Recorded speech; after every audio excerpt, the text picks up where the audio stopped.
Então, boa tarde a todos. Retomamos então os nossos estudos a respeito das raízes da teologia da libertação, aquilo que seria a influência do marxismo cultural, do pensamento revolucionário dentro da igreja. No dia de ontem, nós falamos a respeito do Sr. Antônio Gramsci. Hoje gostaríamos de dar um passo a mais e dedicar as palestras de hoje a um grupo bastante influente de pensadores que é popularmente conhecido como a Escola de Frankfurt. O que é a Escola de Frankfurt? Bom, vamos começar historiando a coisa, não é? Vocês se lembram, para fazer o link com o que nós dissemos no dia de ontem, vocês se lembram que a Primeira Guerra Mundial significou uma crise teórica para o marxismo. Por quê? Porque a Primeira Guerra Mundial, os marxistas esperavam que os trabalhadores se unissem contra os seus opressores. Acontece que os trabalhadores, horror dos horrores, começaram a pegar nas armas para agir uns contra os outros, não é? A Primeira Guerra Mundial significou uma crise teórica para o marxismo. Os trabalhadores deveriam se unir contra os seus opressores e, horror dos horrores, os trabalhadores pegaram nas armas para matar uns aos outros. Então, a grande pergunta era esta: quem alienou? Quem foi que alienou desta forma os trabalhadores? Primeiro, vamos entender aqui o conceito de alienação. Alios, ou seja, é uma outra pessoa. Ou seja, alienar é dar aquilo que é meu para um outro. Então, uma pessoa alienada, não é? Na linguagem marxista, é a pessoa que renunciou aos seus direitos de classe, renunciou aos seus direitos próprios para dar esses direitos a uma outra classe. Então, o trabalhador, não é? Aliena os seus direitos, os direitos que ele adquire com os seus trabalhos, quando, por exemplo, ele sustenta um gordo capitalista com o seu trabalho. Quando ele para de lutar pelos seus direitos de classe, ele está alienado porque ele está servindo a uma outra classe e assim por diante. Então, quem foi que alienou o trabalhador, o proletário? Quem foi que alienou o pobre, na linguagem nossa, para que ele parasse de lutar? A resposta que eles encontraram foi a civilização ocidental. Como é que eles encontraram essa resposta? Essa resposta ela foi encontrada ao mesmo tempo, contemporaneamente, por dois pensadores diferentes. Por um lado, Antônio Gramsci, que nós já vimos, que viu isso enquanto ele estava na União Soviética, não é? Na transição de Lenin para Stalin, ele se deu conta de que havia alguma coisa errada e que a teoria marxista pura e simples não iria funcionar. Era necessário que se colocasse aqui a questão de uma batalha cultural, não é? Ou seja, era necessário que primeiro mudasse a cultura do Ocidente para que se implantasse uma sociedade socialista. Por outro lado, um outro pensador chamado Georg Lukács, é um pensador húngaro. Esse pensador húngaro também chegou à mesma conclusão de Gramsci, só que ele se reuniu com um rapazinho rico, não é? Que o pai dele tinha uma empresa, Felix Weil. Esse rapaz, Felix Weil, tinha bastante dinheiro e ele achava que a melhor coisa que ele poderia fazer com o dinheiro do seu pai era usar o dinheiro do seu pai para destruir o dinheiro do seu pai, ou seja, destruir o capitalismo. Então, ele pegou o dinheiro e fundou um instituto. Esse instituto inicialmente se chamava Instituto Marx Engels, relativo ao mesmo instituto, o instituto homônimo que havia em Moscou. Mas eles começaram a ver que dava muito na cara esse nome, então criaram um nome mais neutro, que é Instituto para Pesquisa Social, né? Sozialforschung em alemão. E tinha como sede a cidade de Frankfurt.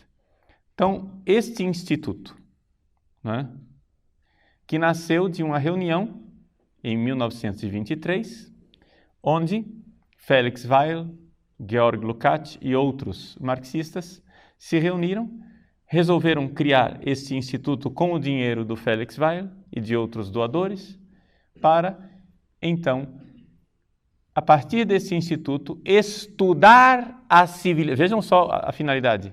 Estudar a civilização ocidental e destruí-la. Ou seja, o grande desafio da escola de Frankfurt é esse: quem nos livrará da civilização ocidental? Quem irá nos livrar desta poção mágica, mortífera e pestilenta que é a civilização ocidental? Então, eles se puseram a estudar.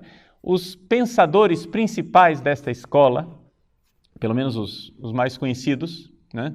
O mais popular de todos eles foi Herbert Marcuse, mas não era o chefe entre eles. O principal era o Horkheimer, que também tinha como parceiro em alguns escritos o Adorno. Então, Theodor Adorno, Max Horkheimer e Herbert Marcuse são os principais. Mas também existem outros ligados mais diretamente ou menos diretamente a essa escola de Frankfurt, como, por exemplo, acho que vocês já ouviram falar de Erich Fromm, né? Não sei se já ouviram falar de Wilhelm Reich, e assim por diante, né? Outros pensadores que têm uma ligação direta ou indireta com a escola de Frankfurt. Um pensador bastante recente e famoso que tem uma ligação indireta com a escola de Frankfurt é o Habermas, não é? Que acho que todo mundo já ouviu falar. O que é interessante é que todo mundo que ouve falar nestes pensadores raramente os associa com o marxismo. Interessante isso. Que a maior parte das pessoas, quando ouve falar de pensadores como Erich Fromm, aqueles que conhecem profundamente sabem que Erich Fromm tem um pensamento marxista. Mas quem ouve superficialmente, Erich Fromm é um psicólogo, não é?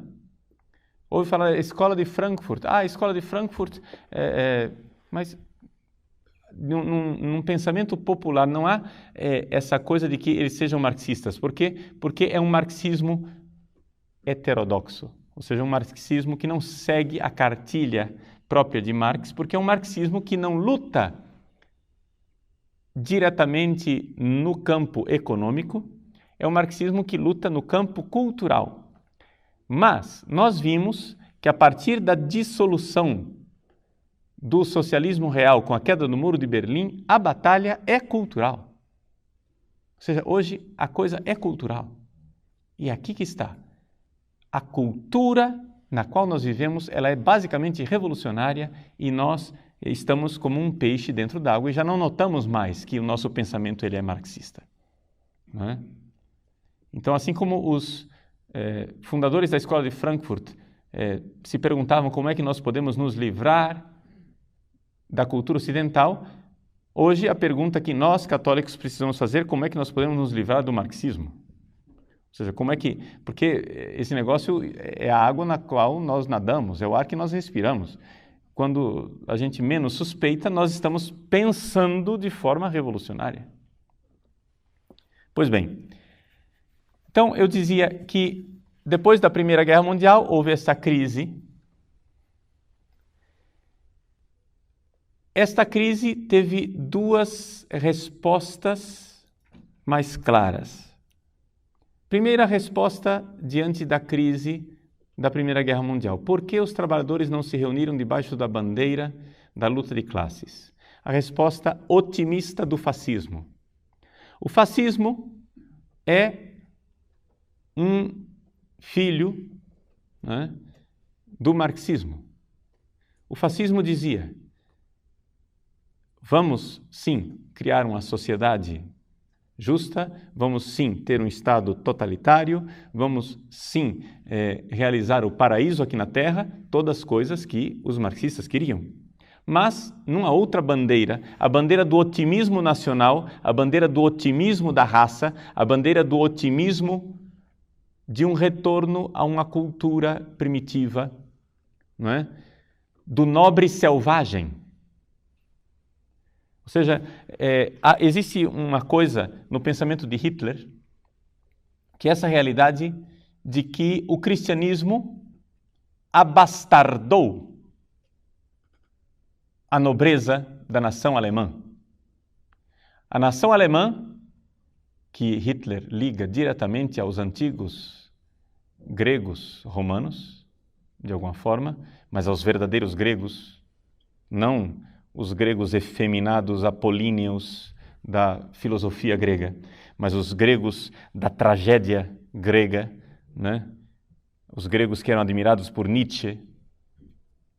Muito bem. A nação alemã que está ligada àquela herança cultural da Grécia trágica.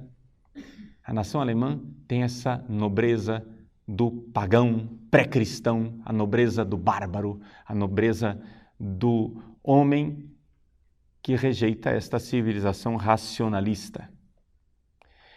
Onde é que está, de onde foi que Hitler tirou as energias positivas, digamos assim? É exatamente daquilo que nós dizíamos, né? O trabalho do negativo. Então, Hitler admirava muito o pensamento de Nietzsche, que é toda essa realidade do o não racional, o irracional, as forças ctônicas, ou seja, tudo aquilo que é das trevas, que é Baco, não é? O deus dos infernos, do vinho, dos bacanais, da irracionalidade. Então, através disso, do nobre bárbaro, do homem que tem força, do homem que conseguiu se libertar da razão, dos grilhões da racionalidade, né? Aqui, então, Hitler promove nesta bandeira da nação alemã o fato de que, puxa vida, nós iremos conseguir. Nós vamos conseguir produzir esta sociedade se formos fiéis à nossa nacionalidade e à nossa raça. Uma visão extremamente otimista. Uma segunda reação, depois da Primeira Guerra Mundial, foi a reação pessimista da Escola de Frankfurt, que só conseguia ver na civilização ocidental o seu lado negativo, nada de romantismo, de voltarmos às nossas raízes, etc., nada disso.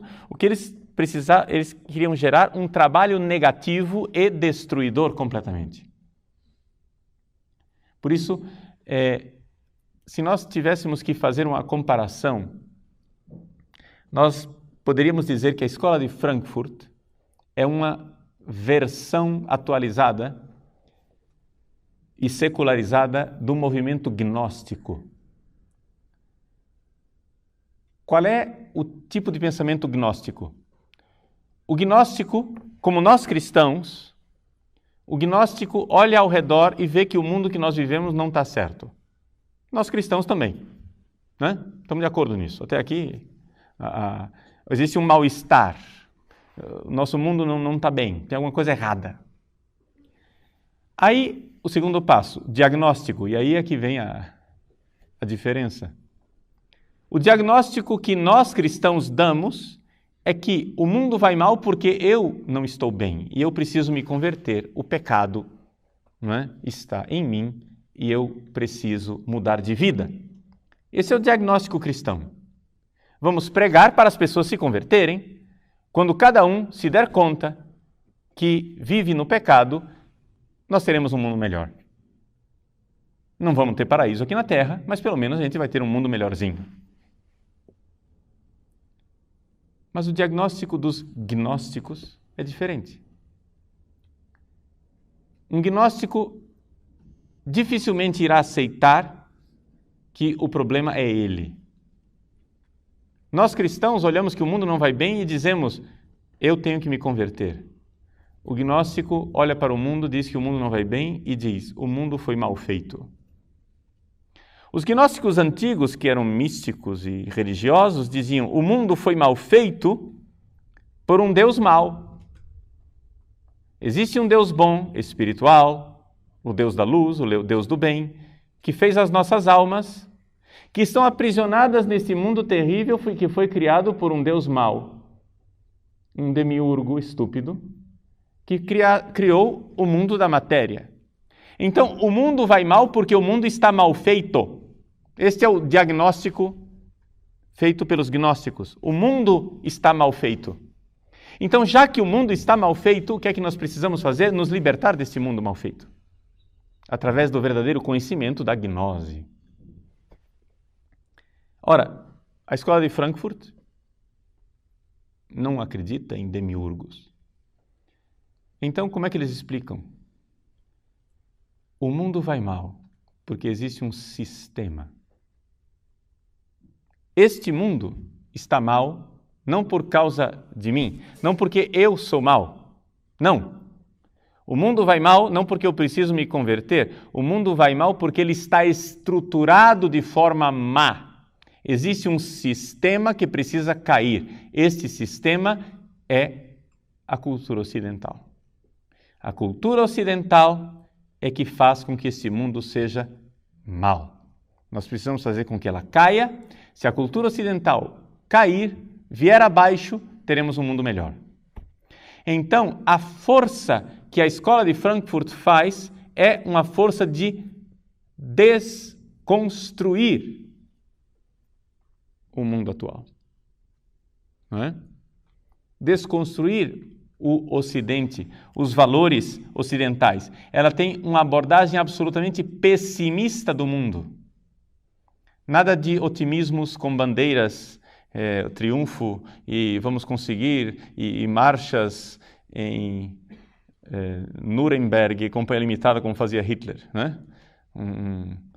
O triunfalismo da nação germânica, nada disso, nada de triunfalismo. Existe um pessimismo terrível, onde eles só conseguem ver algo ruim no mundo.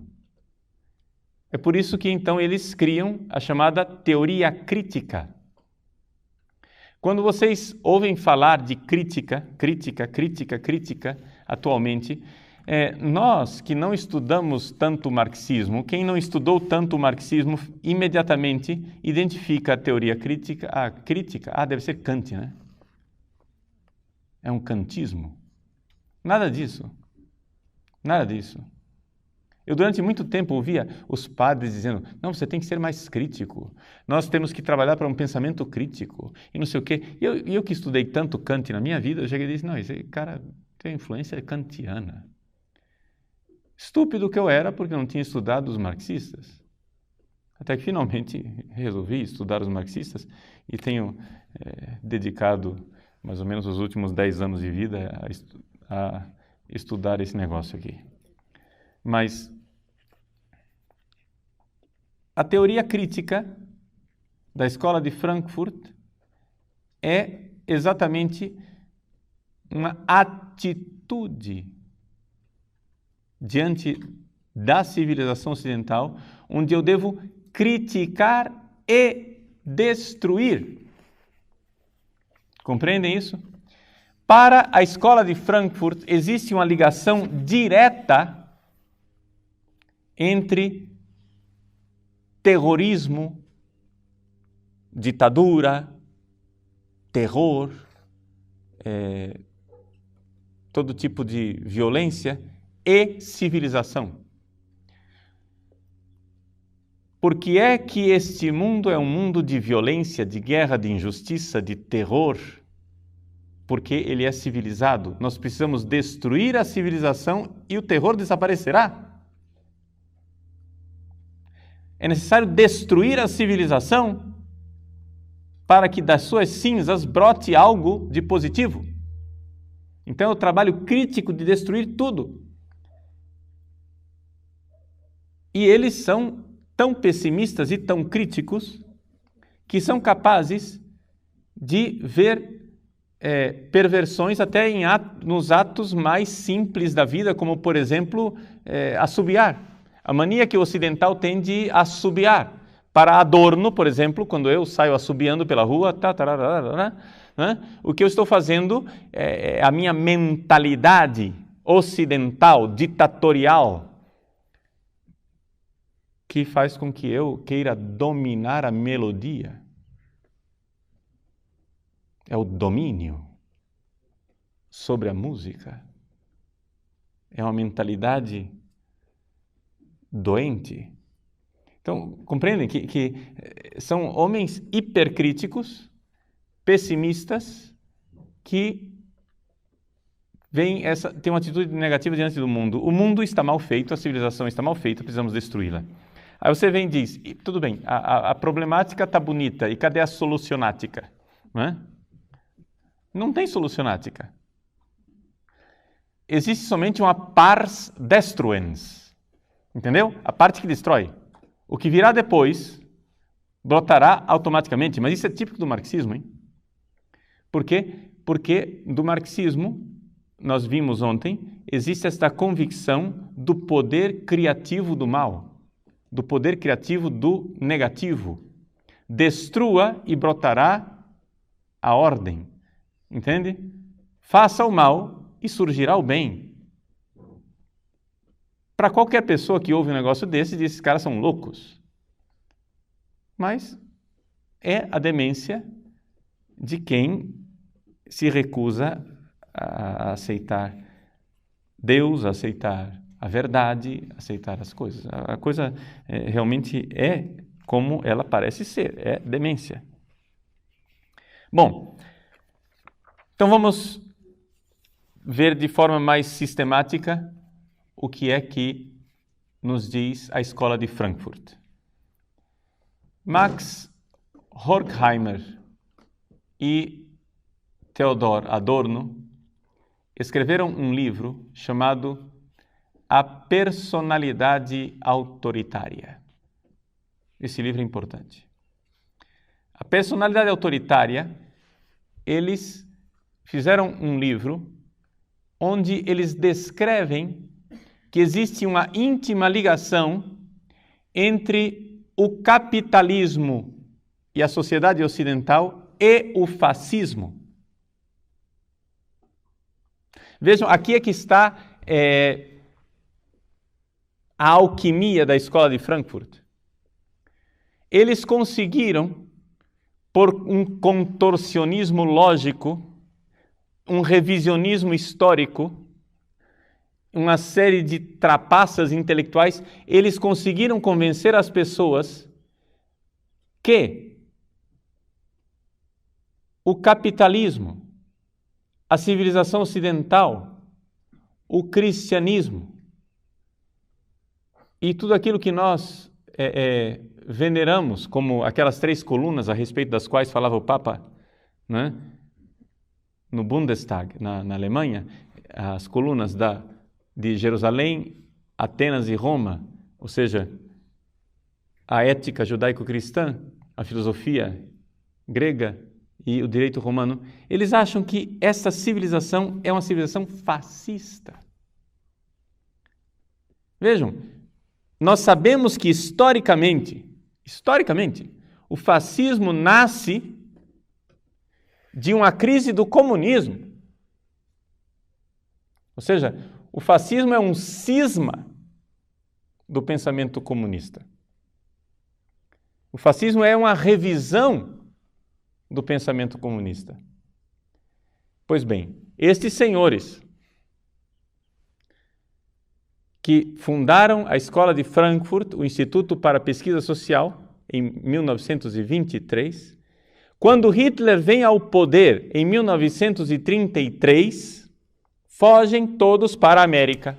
Vão para os Estados Unidos, e lá nos Estados Unidos, os três começam a analisar a sociedade americana e dizer: esta sociedade é tão fascista quanto a sociedade alemã da qual eles fugiram. Primeiro, você já compreende aí que existe uma profunda incoerência biográfica. Se a sociedade americana era tão terrível quanto, por que eles não ficaram na Alemanha? Não é? É mais ou menos como os cubanos que fogem do paraíso de Cuba para o inferno de Miami. Não é? Ou seja, a sociedade americana é tão terrível que os cubanos não têm dúvida nenhuma de enfrentar os tubarões do Caribe para chegar no inferno de Miami. Compreendem? Ou seja, um negócio absolutamente maluco, mas tudo bem. Lá estavam eles gozando da liberdade na América e dizendo que os Estados Unidos era tão fascista quanto. Agora, nós vemos como aqui existe algo que é básico no pensamento marxista revolucionário, ou seja, para eles não existe verdade, o que existe é propaganda. Compreendem? Assim como Hitler, com a bandeira da raça e do nacionalismo, conseguiu fazer a revolução na Alemanha, eles, ao aterrissarem no território americano, começam a enxergar que existe algo que catalisa os sentimentos dos americanos, que é o horror contra o fascismo. Ou seja, quando os americanos vão em guerra contra Hitler, contra o fascismo, contra a ditadura, eles estão aqui expressando um sentimento básico da cultura e da nacionalidade norte-americana naquela época. Os Estados Unidos de hoje é outra coisa, mas é bastante mais matizado. Mas naquela época, essa realidade de lutar pela liberdade, lutar para que contra um governo autoritário, onipresente, que tudo governa, isso estava na veia do americano. Né? Então esse sentimento antifascista, esse sentimento de oposição a um governo totalitário e intervencionista que tira a liberdade era algo que estava no sentimento mais profundo da nação americana. Pois bem, eles pegam isso como bandeira para convencer os americanos: vejam, isto que você mais odeia é o que você é. Compreende? Ou seja, eles começam a fazer uma espécie de alquimia, de mudanças, em que eles tentam mostrar para o homem da civilização ocidental, e o suprassumo da civilização ocidental para eles era os Estados Unidos, ou seja, lembrem que eles abominam a civilização ocidental. Então, onde que a civilização ocidental é mais ocidental? Nos Estados Unidos. Então, qual é a sociedade que nós temos que destruir por primeiro? É a americana. Então, eles começam a convencer os próprios americanos de que eles são fascistas.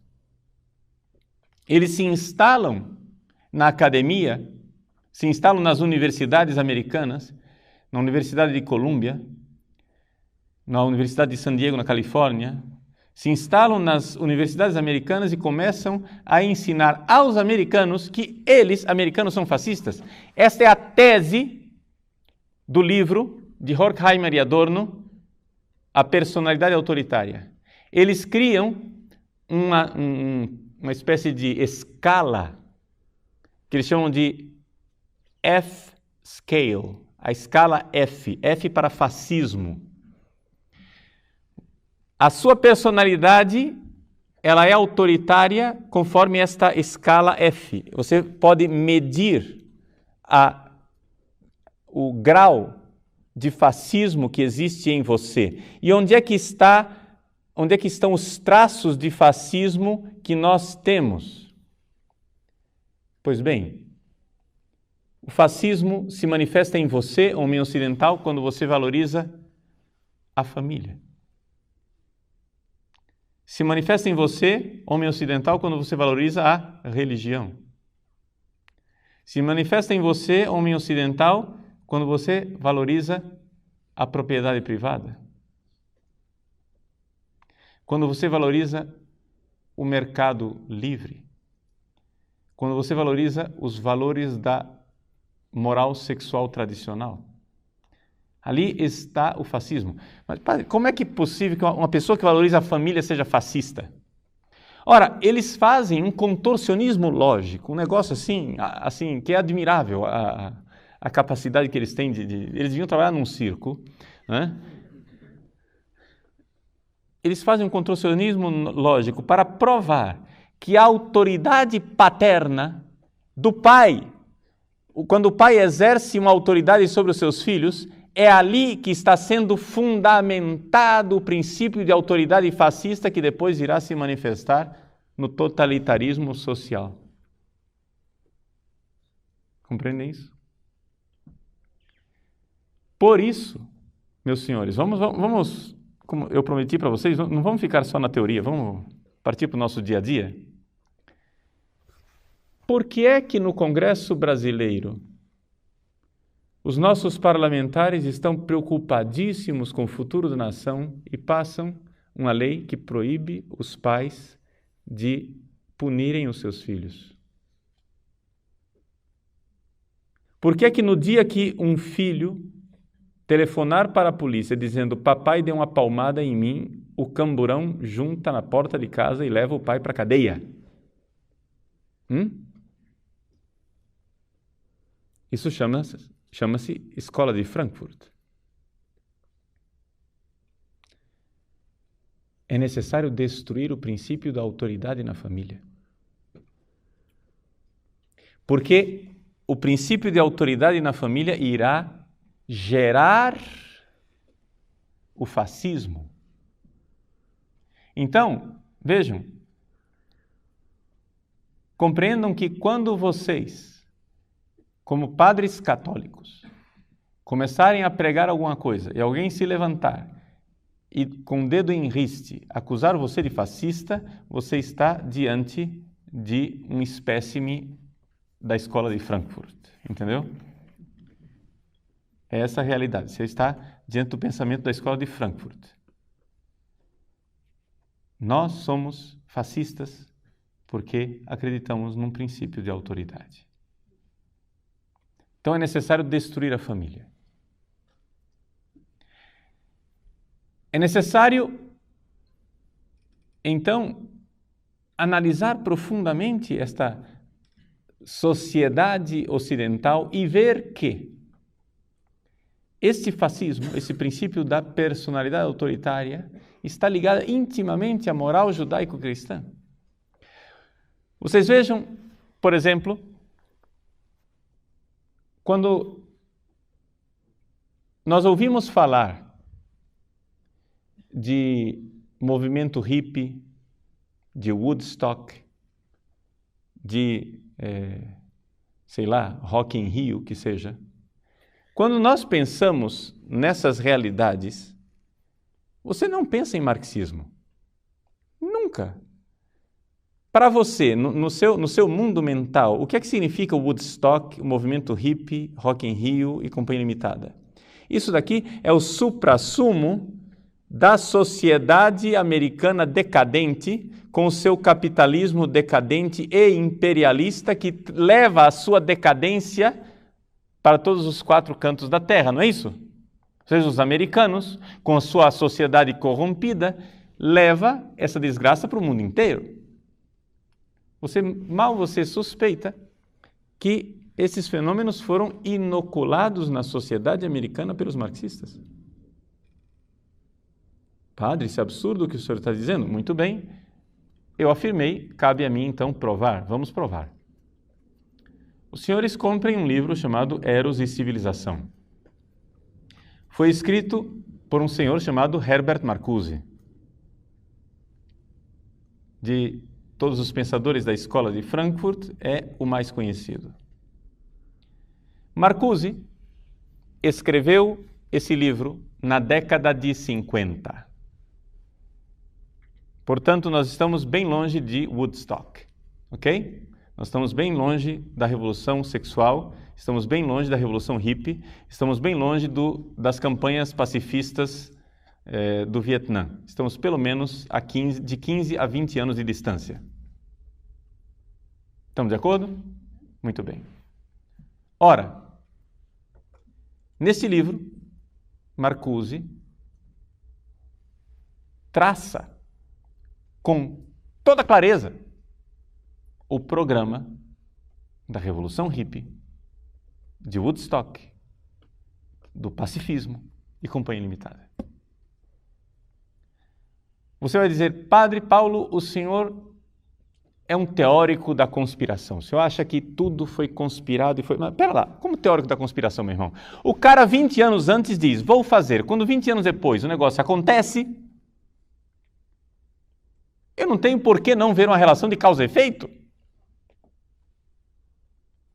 Ele entra nas universidades americanas com aquela tese, quando 20 anos depois os próprios universitários americanos estão fazendo aquilo que ele previu, é evidente que houve alguém por trás disso. Mas não, nós fomos educados a pensar que os movimentos hippies de revolução sexual, etc. e tal, são fruto, não é? São o fruto maduro da decadência americana. Ou seja, a sociedade americana repressora iria necessariamente decair. Vamos analisar qual é a tese que está em Eros e Civilização. Marcuse, em Eros e Civilização, faz um casamento entre Freud e Marx. E esse casamento consiste no seguinte. Vejam a leitura que ele faz. O americano é puritano, porque ele tem uma moral sexual cristã tradicional. Ora, ele reprime o sexo. Qual é a consequência lógica de uma pessoa que reprime o sexo? É que ela fica agressiva. E é por isso que o americano gosta de fazer guerras. Isto é muito oportuno para o sistema capitalista, porque o sistema capitalista necessita de mercado. Então ele faz guerras para conquistar novos mercados e assim imperialisticamente ir conquistando o mundo. Então, o que acontece é isso. O que acontece com o imperialismo americano é que a sexualidade, a repressão sexual, é que mantém o sistema capitalista de pé. Compreendem isso?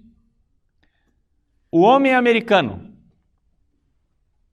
o homem heterossexual, de casamento monogâmico, de moral cristã tradicional, ele está reprimindo a sua sexualidade. Ele gostaria de fazer sexo, ele gostaria de sexo livre, ele gostaria de fazer muita coisa, mas o sistema opressor, a cultura ocidental o reprime com a ética judaico-cristã.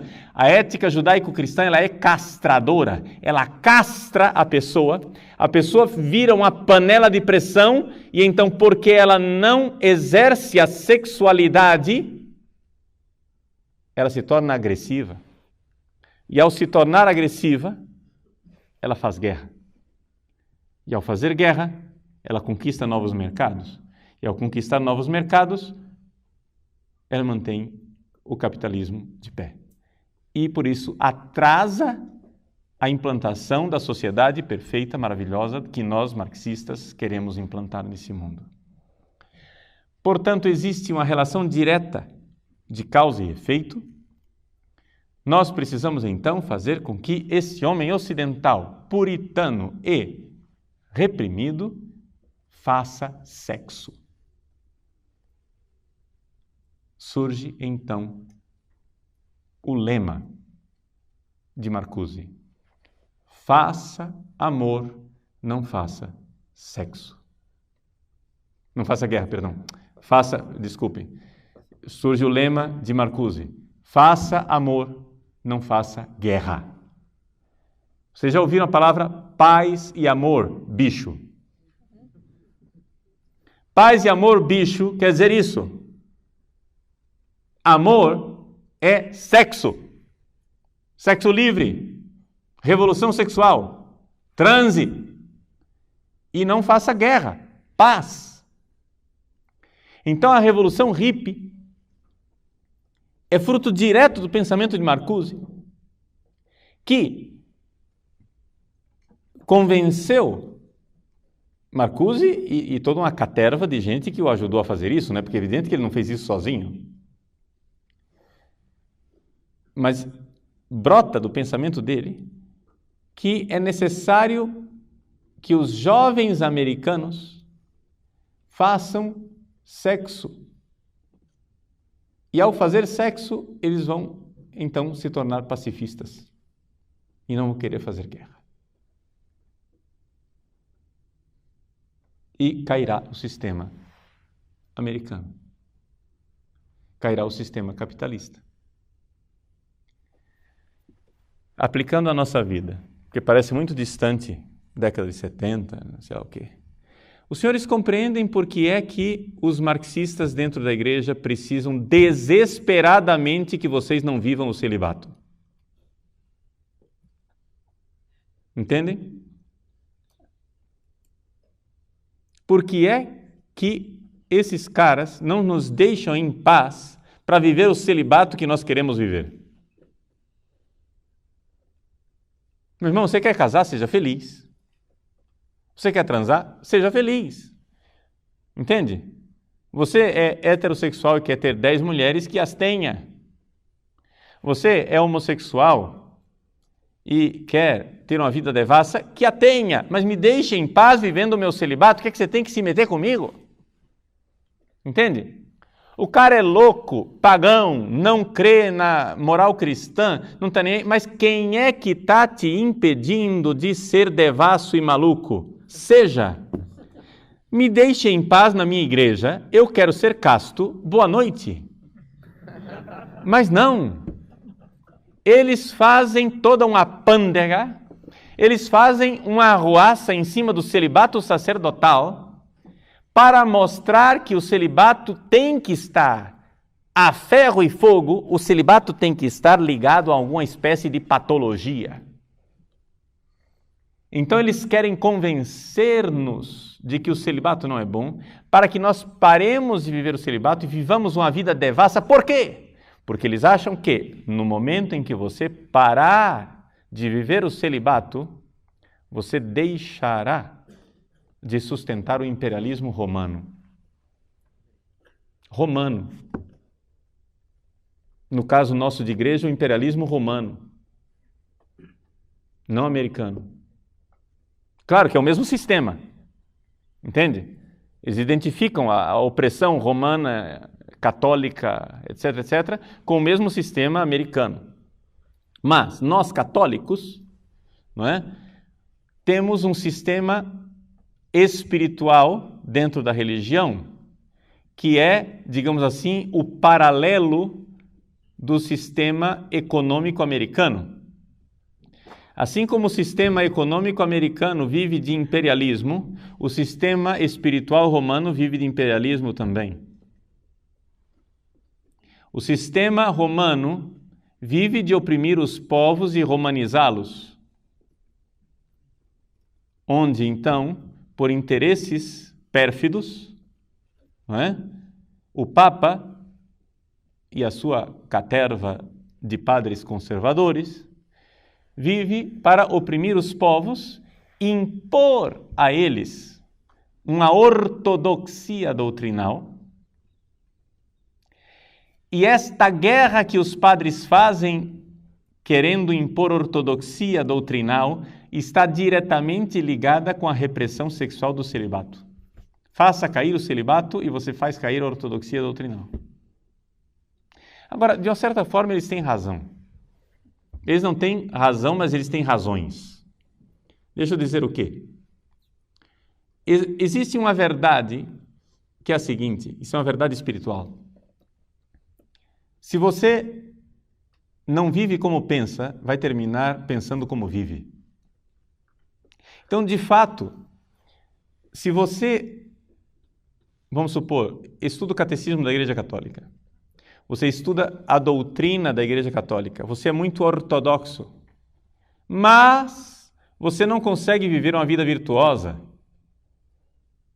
Um dia você vai na balada, outro dia você sai com a menina, outro dia você transa com ela, e depois você vai num site pornográfico, aí depois você se masturba, aí depois você faz isso e aquilo, etc, etc. Você vai aprontando. Você apronta na sua vida sexual. O que acontece é o seguinte, ou você muda a sua vida,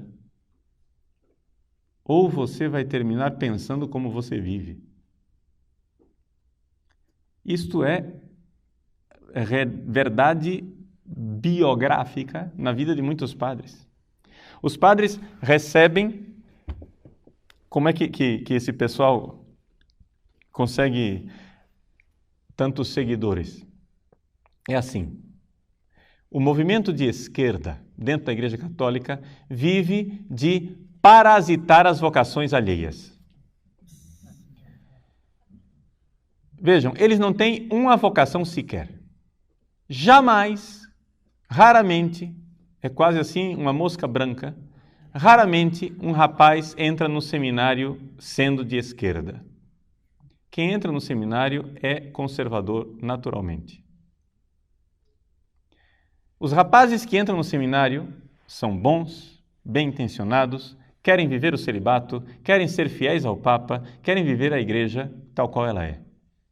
E essa é a razão pela qual tem tanto sucesso, não é? As dioceses, as congregações e os seminários que têm um perfil mais conservador.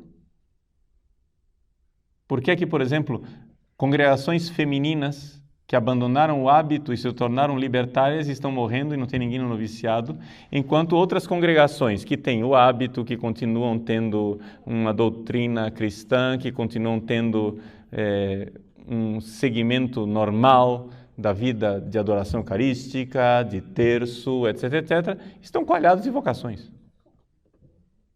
Por quê? Porque é o natural.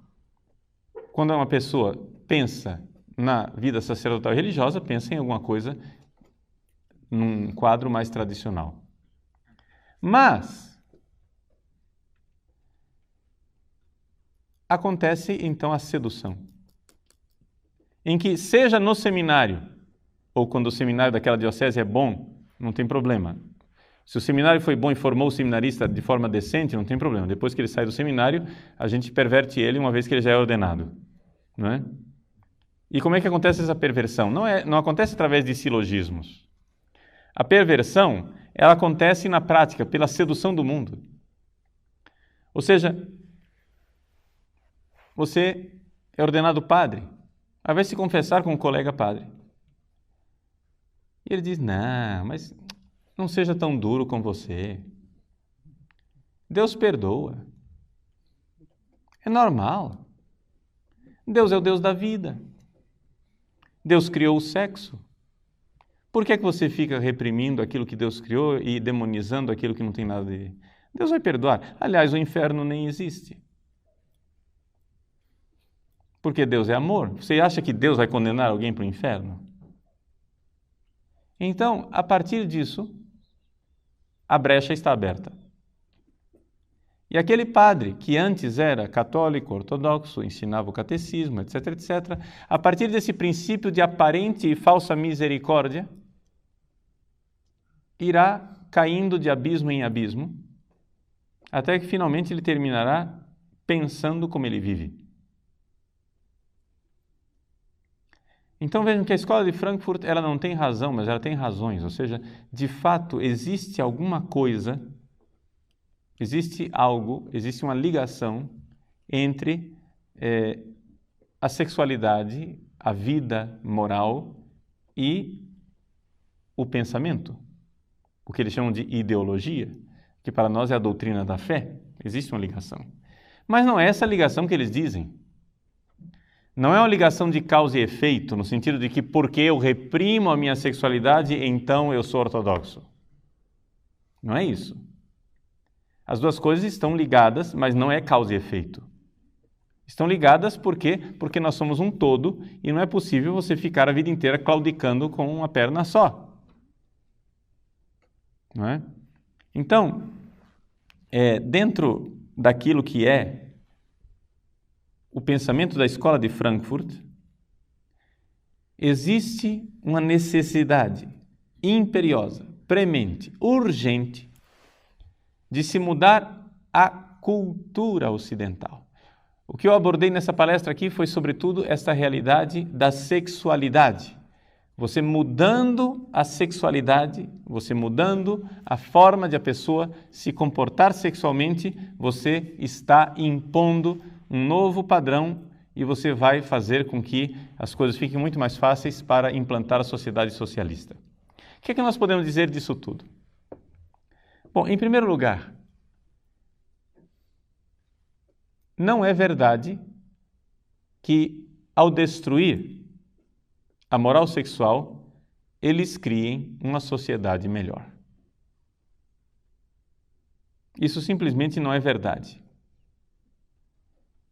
Isto poderia talvez enganar os jovens da década de 70.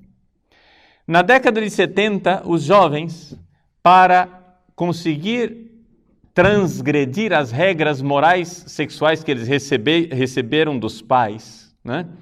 Porque os pais deles eram pais tradicionais, conservadores, que educaram aqueles jovens num sistema rígido de moralidade, muito bem.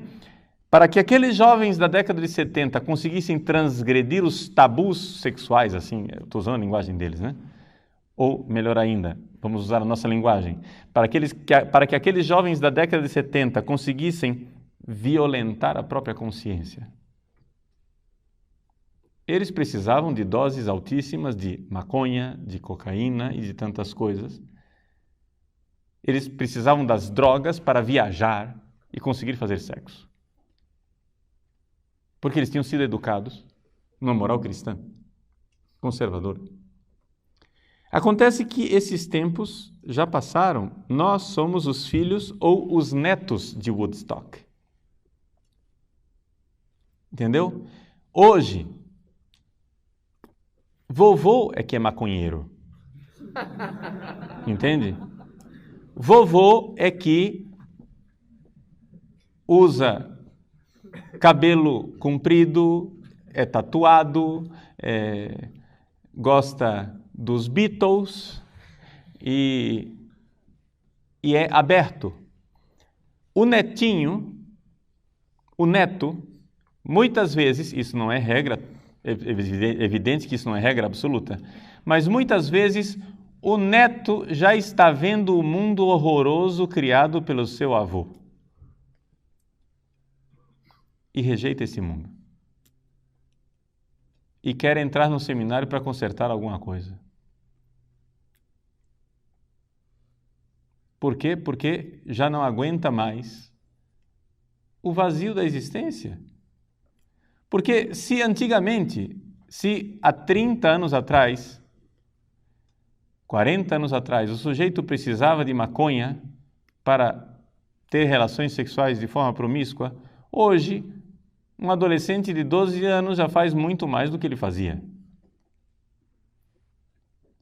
Hoje, os nossos jovens já foram ao fundo do poço, já estão no fundo do poço. Para a gente ter uma noção real do mundo em que nós estamos, hoje nós temos um fenômeno nunca visto na história da humanidade, que é de crianças deprimidas. Isso não existia. Por quê? Porque as crianças e os adolescentes são jogados tão cedo numa série de experiências prazerosas que já, desde cedo, entram no mundo da frustração de que o prazer não responde à sede de sentido de vida que lhes é peculiar.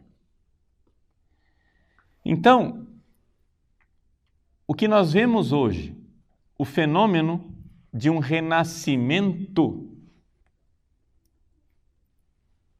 de um movimento que ainda não é muito articulado, mas essa sensação difusa de que os jovens estão ficando mais conservadores é algo de real. É real. Os jovens, hoje em dia, é muito mais fácil você encontrar um bispo de manga de camisa e anel de tucum e um seminarista de batines sobre apeliz de renda. Há 40 anos atrás era o inverso. É que o seminarista de ontem é o bispo de hoje. Entende? Então, nós temos esse fenômeno de que na igreja a geração mais jovem ela é estranhamente mais conservadora do que a geração que está no poder. E é isso que nos dá esperança. Hoje, nós temos um Papa que enxerga perfeitamente essa situação. O Papa Bento XVI, muita gente se pergunta, por que o Papa não faz alguma coisa com alguns bispos que são infiéis? Vejam, eu não quero aqui falar mal de bispos, tá? Porque não é isso, não vou aqui condenar os bispos em geral, colocar todos num saco só e condená-los. Não, existem bispos bons. Muito bons. Não é? Agora acontece que existem também alguns bispos que não honram a camisa, não é? Que não honram a cátedra que lhes foi dada. Isso infelizmente existe. Muito bem, por que o Papa não faz nada? Por uma razão muito simples. Ele sabe muito bem que as pessoas não se movem por decreto. E que não adianta ele ficar lutando agora com toda uma geração que está ali no meio, atrapalhando as coisas. O que é que o Papa está fazendo? Está passando por cima da cabeça de uma geração inteira e aterrissando nos jovens. E está fazendo isso através da internet. Hoje, nós temos acesso ao pensamento do Papa. Hoje, o jovem pode ser fiel ao pensamento do Papa. Hoje não adianta o pároco dizer, não é assim. Você vê as fotos na internet e diz, é assim sim, o Papa está fazendo.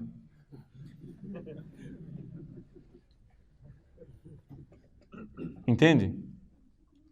Ou seja, enquanto antigamente nós não tínhamos acesso a Roma, enquanto os decretos romanos se perdiam no meio do Atlântico, quando chegavam aqui no Brasil já estavam completamente aguados e com um significado mudado.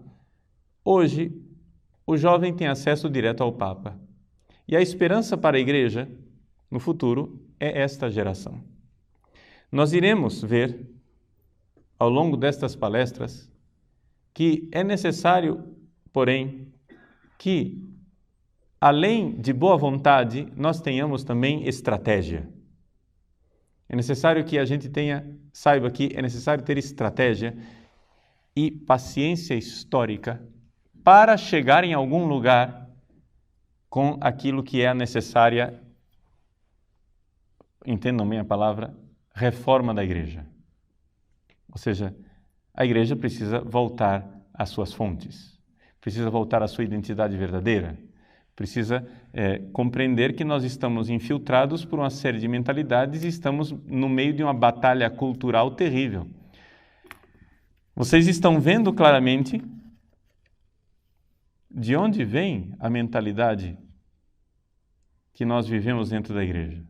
Vocês veem claramente que a coisa foi formada por uma mentalidade muito alheia ao cristianismo e que, no entanto, está fazendo cabeças dentro da igreja e criando uma série de confusões dentro da igreja. Como é que nós podemos fazer para reverter tudo isso? Calma, não vou tratar disso agora nessa palestra. Por enquanto, nós estamos na primeira fase. A primeira fase é de explicar ao doente que ele está doente e por que ele está doente. Estamos no diagnóstico, não estamos ainda na terapia, não é? Estamos no diagnóstico vendo como é que, sem perceber, nós somos, sim, gramscianos e somos, sim, frankfurtianos, de alguma forma inconsciente.